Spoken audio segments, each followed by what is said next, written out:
Bonjour, je suis Juliette Cerceau, je suis coach de vie et coach parental. Je suis ravie de vous accueillir sur la boîte à outils des parents. C'est le podcast dédié aux parents qui vous donne des outils concrets applicables facilement et immédiatement pour vivre une parentalité plus épanouie. Avant de commencer cet épisode, je voulais vous informer que je lance un nouveau programme, le programme SOS Crise. Vous avez besoin d'une solution rapide à un problème ? Vous rencontrez une crise ? Vous êtes à bout ? Vous explosez ? Vous n'en pouvez plus ? Vous avez laissé un problème s'installer et la situation dégénère ? Bref, il vous faut une solution rapide, sinon c'est la cata. Le programme SOS Crise est fait pour vous. C'est un coaching express en 3 séances. La première dure 2 heures. 2 heures pendant lesquelles nous dénouons ensemble les nœuds du problème. À la fin de cette séance, vous avez les clés pour régler la situation qui vous pose problème. Une semaine après, nous nous retrouvons pour 1 heure. Nous ferons alors le point sur l'évolution de la situation à la suite de la première séance. Nous verrons si vous avez réussi à mettre en place les outils que je vous aurai proposés et nous verrons aussi comment aller plus loin. Et enfin, quelque temps après, à vous de me dire quand vous avez besoin, ça peut être 1 semaine, 2 semaines, 3 semaines, voire 1 mois, nous ferons une dernière séance d'1 heure pour ancrer les résultats. Et profitez-en vite, car je fais une offre de lancement. Cette dernière séance est offerte jusqu'au 31 janvier. Maintenant, sans plus attendre, retour à l'épisode. Aujourd'hui, pour le dernier épisode de l'année, nous abordons une question épineuse, celle des écrans. Faut-il laisser son enfant devant un écran ou l'interdire complètement ? Quelle est la dose journalière à ne pas dépasser ?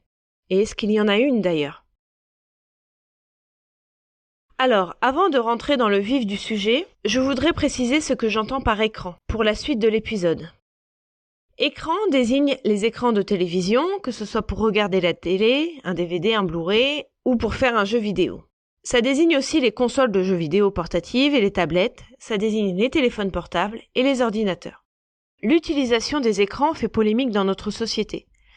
On a l'idée que les enfants passent beaucoup trop de temps devant un écran, à les en rendre idiots. Mais c'est surtout que les écrans créent un retard de développement. En effet, pour se développer, découvrir le monde, apprendre, il vaut mieux expérimenter soi-même, manipuler des objets, je pense aux cubes pour les bébés notamment, dessiner, courir, jouer, que le faire via un écran. Les écrans créent également une dépendance. La vie est tellement plus simple devant un écran. Il n'y a pas de problème quand on regarde un dessin animé. Il n'y a pas besoin d'attendre quand on joue sur un téléphone. Il y a la télé nounou. Le principe est simple, on les met devant la télé pour avoir la paix. Et ça fonctionne bien pour un temps, plus ou moins long selon l'âge de l'enfant. Par contre, si on met nos enfants devant la télé sans limite, de façon exceptionnelle quand on doit télétravailler, bricoler quand on est malade, ça me paraît tout à fait acceptable. On a un moyen simple d'avoir la paix, utilisons-le. Mais ayons conscience des conséquences d'une exposition trop importante aux écrans. Déjà, définissons ce qui est acceptable. Je vais pour cela m'appuyer sur les balises du docteur Serge Tisseron, qui a créé la règle 3-6-9-12, apprivoiser les écrans et grandir.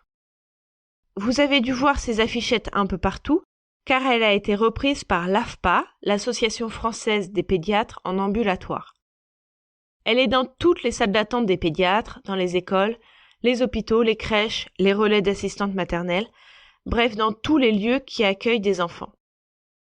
Cette règle est simple et facile d'accès. Je vais vous la résumer ici grossièrement, mais vous trouverez dans les notes de cet épisode le lien pour les consulter en intégralité. Alors, pas d'écran avant 3 ans. Privilégiez les jeux traditionnels et les livres, à la télévision et au DVD. Laissez à votre enfant le temps de s'ennuyer pour imaginer ses prochains jeux. Vous pouvez jouer à la tablette avec lui, mais toujours à 2 et pendant une période de temps limitée. Pas de console de jeu personnelle avant 6 ans. Fixez des règles claires sur le temps consacré aux différents écrans.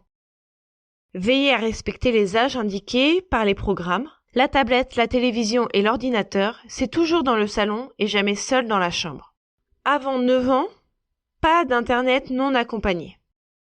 Fixez dès le début des règles claires sur le temps d'écran et parlez avec votre enfant de ce qu'il y voit et fait.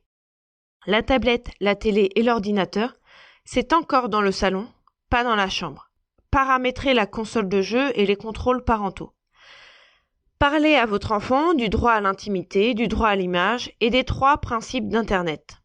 Le premier, c'est que tout ce que l'on y met peut tomber dans le domaine public. Le deuxième, tout ce que l'on y met y restera éternellement. Et le troisième, il ne faut pas croire tout ce que l'on y trouve. Et avant 12 ans, pas de réseaux sociaux. Déterminez avec votre enfant l'âge à partir duquel il aura son premier téléphone portable. Il a le droit d'aller sur Internet. À vous de décider si c'est seul ou accompagné et le temps qu'il y consacre. Parlez avec lui de ce qu'il y voit et fait en lui rappelant toujours les 3 principes d'Internet.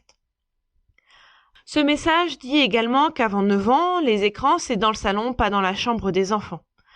Je ne peux que vous encourager à suivre ces règles. Je vais rajouter à cela que les écrans le matin, avant l'école, sont fortement déconseillés, car l'enfant est ensuite moins disponible pour les apprentissages qu'il va faire. Après, comme toujours dans la boîte à outils des parents, on reste réfléchi et rationnel. On ne va pas culpabiliser outre mesure, on ne va pas culpabiliser du tout d'ailleurs. Ce n'est pas parce qu'on met notre enfant de 5 ans devant la télé toute une après-midi, parce qu'il n'y a pas d'école et que l'on doit travailler, qu'il va forcément avoir un retard de développement. Ce n'est pas parce que la petite sœur de moins de 3 ans regarde les dessins animés du matin avec les aînés qu'elle va avoir des problèmes de développement. Et ce n'est pas parce que vous avez adopté des pratiques non recommandées jusqu'ici que c'est trop tard. Je vous rappelle qu'on a tous le droit à l'erreur et qu'on a tous la capacité de changer. C'est la répétition, le réflexe écran qui est à bannir. Je vais vous donner quelques exemples de réflexes écran pour illustrer mon propos. Quand vous allez faire vos courses, vous mettez votre enfant dans le caddie, vous lui donnez votre smartphone pour qu'il s'occupe. Vous allumez la télé dès que vous rentrez le soir et elle reste allumée non-stop jusqu'à ce que vous alliez vous coucher. Le matin, dès que l'enfant se lève, la télé est allumée sur les dessins animés et l'enfant petit déjeune et s'habille devant. Tous ces exemples sont des pratiques à éviter. D'autant plus que si le même enfant fait tout cela, son temps d'écran total à la journée est beaucoup trop important. Je veux également absolument vous signaler que les petits-enfants, je dirais avant 5 ans, ont un grand besoin de manipuler, d'essayer de faire des choses, de les rater et de réessayer jusqu'à ce qu'ils y arrivent. Ils ont besoin d'expérimenter. Sinon, ça peut créer un retard de développement, voire un trouble autistique. Un autre aspect que je souhaitais développer ici est que les enfants nous imitent à cause des neurones miroirs. Je ferai un épisode dédié aux neurones miroirs pour vous en dire un peu plus. C'est leur premier canal d'apprentissage. Ils nous imitent quand on pousse la poussette, quand on fait à manger, quand on fait le ménage, quand on fait du sport ou de la musique. Et ils nous imitent aussi quand nous sommes devant un écran.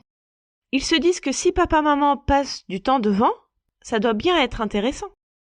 Donc commençons par donner l'exemple que nous voulons qu'ils suivent en limitant notre temps d'écran.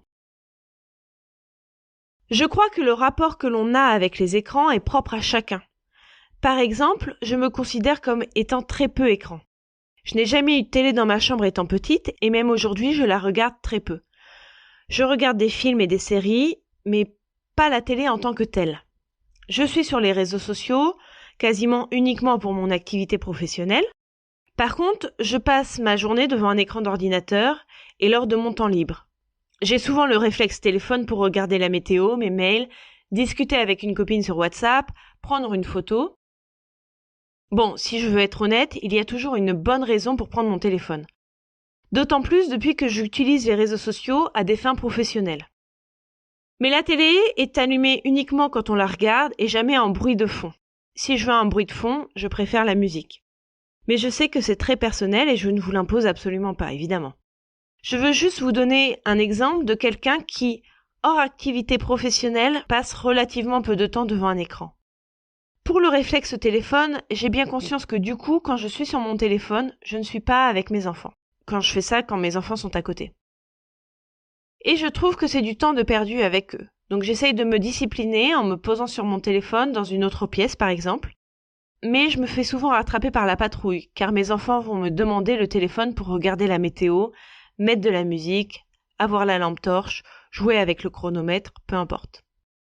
Ce que je vous propose pour clore cet épisode et ce sujet des écrans est de réfléchir d'abord à votre façon d'utiliser les écrans, à ce qu'ils vous apportent, à quelle fréquence les utilisez-vous, devant vos enfants ou pas.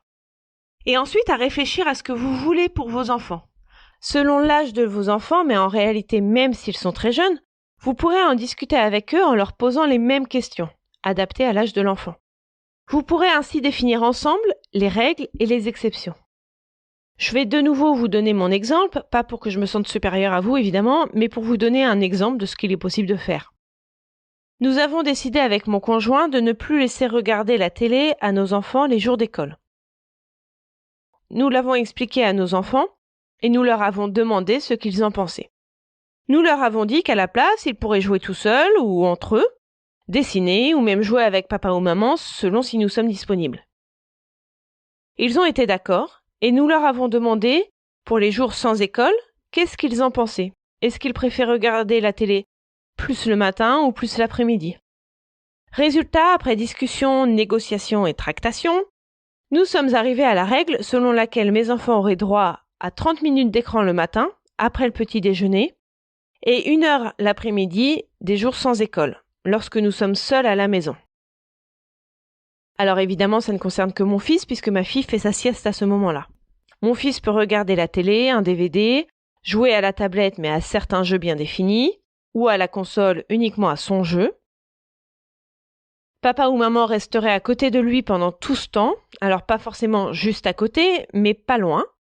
Lorsqu'il commence son temps d'écran, on lui rappelle qu'il a le droit jusqu'à telle heure, et quand c'est l'heure, nous ne coupons pas directement à la minute près, sinon c'est la crise assurée. Nous lui laissons finir son épisode ou sa partie de jeu. Et on a recopié ces règles sur une feuille affichée dans le salon. Alors j'avoue que pour la déco, on repassera. Je ne vous dis pas que c'est sans accroche, que notre fils obéit tout le temps, qu'il éteint la télé quand on lui demande avec un grand sourire et prêt à jouer avec nous. Mais je trouve que ça fonctionne plutôt bien. Lorsqu'il refuse, on lui lit la règle et on lui dit la règle c'est la règle, il n'y a pas de discussion. Une fois les écrans éteints, l'après-midi surtout, il faut l'occuper. Alors, mon conjoint ou moi faisons un jeu ou une activité avec lui pour l'aider à se déconnecter. Et les jours où la maîtresse est absente, ou le parent qui est là est malade, ou tout autre événement exceptionnel qui requiert que nous ayons la paix et que les enfants s'occupent tout seuls sans nous déranger, eh ben c'est happy hour de télé ou divers écrans d'ailleurs. Alors c'est assez rare. Ça nous rend service sur le moment, pourquoi s'en priver? Je pense que le tout est de rester mesuré dans l'utilisation des écrans, raisonnable, et surtout avoir une consommation d'écran qui se fasse en conscience. Je vous invite à me dire en commentaire comment vous utilisez les écrans et quelle est la réflexion que vous vous faites à ce sujet-là. J'en ai fini au sujet des écrans. J'espère que cet épisode aura permis de vous informer un peu plus sur l'utilisation des écrans et peut-être de vous faire déculpabiliser. C'est mon souhait en tout cas. Je vous informe que la semaine prochaine, il n'y aura pas d'épisode. Je vous souhaite de très très bonnes fêtes de fin d'année et je vous dis à l'année prochaine avec grand plaisir. Vous retrouverez toutes les notions utiles sur le site internet BAO comme boîte à outils, baodesparents.com. Et vous pouvez vous inscrire à la newsletter pour être notifié chaque semaine des nouveaux épisodes et pour télécharger mon guide gratuit des 5 règles pour arrêter de crier. Je vous offre également la liste des émotions que j'ai élaborées pour développer votre vocabulaire émotionnel. C'est la première étape pour pouvoir ensuite mieux accueillir vos émotions et celles de vos proches, à commencer par vos enfants. Sachez que vous pouvez également me suivre sur Instagram sous le nom BAO des parents et sur Facebook sur la page La boîte à outils des parents. Si vous avez aimé cet épisode, n'hésitez pas à me le faire savoir en déposant un avis 5 étoiles sur Apple Podcast. Même si vous n'avez pas de compte iTunes, vous pouvez déposer un avis et un commentaire. C'est vraiment ce qui va permettre à la boîte à outils des parents de remonter dans l'algorithme de recherche d'Apple Podcast.